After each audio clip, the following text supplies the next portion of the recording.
자, 장관님, 네. 2012년 이명박 정부 당시 교육과학기술부 장관이셨죠? 네네. 예. 장관님이 앞장서서 국가공무원법, 초등교육법 등 상위법과 충돌된다는 이유로 반대했습니다. 만약에 상위법이 문제가 있으면, 그리고 교권보호에 대한 의지가 있었다면 법 개정에 적극적으로 나서거나 상위법에 저촉되지 않은 방법을 찾았을 것 같은데요. 그렇게 하지 않으셨어요? 당시에 학생 인권조례도 반대하시고 교권보호조례도 반대하시고 모두 장관님이 반대하셨던 건데요.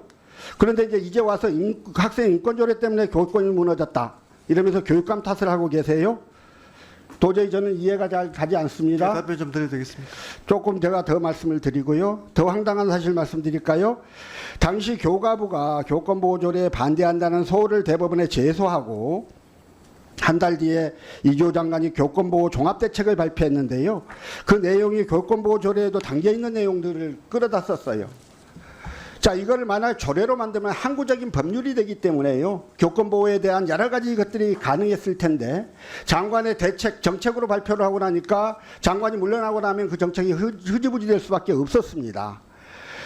저는 장관님이 교육청의 교권보호를 위한 노력에 정쟁으로 반대를 하셨다고 보고 이 과거의 과오를 이제라도 국민 앞에 사과하고 찬성해야 한다고 생각하는데 의견을 말해 주시죠. 네, 그 당시에 이제 그 문제가 됐던 거는 교사에게 그 교육과정 재구성이나 또 교과서 선택을 한 자율성을 부여하자는 그런 조항들이 있었습니다. 그런데 사실 교과서 선택 같은 거는 이제 그 교사가 아니고 학교 차원에서 선택하는 것이 이제 상위법의 이제 그 사항이었고요. 그래서 상위법과 충돌이 됐기 때문에 교사의 자율 그리고 이제 만약에 말입니다. 네네, 제가 지금 방금 보여드렸던 내용 중에 저희가 거기에는 좀 없는 내용을 말씀을 하셔도 제가 좀 다 찾아보겠습니다만 네네. 교권 보호에 의지가 있으셨다면 그 부분을 제외하고 다시 추진하는 것도 가능했던 일이에요. 근데 죽자고 반대하셨어요. 정말 죽자고.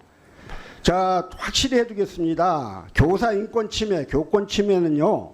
이주호 장관이 폐지에 앞장섰던 교권보호 조례가 없어서 그 한몫을 했다고 보는 게 타당하지 이걸 근거도 없이 학생인권조례를 끌고 와서 정쟁할 일이 아니다.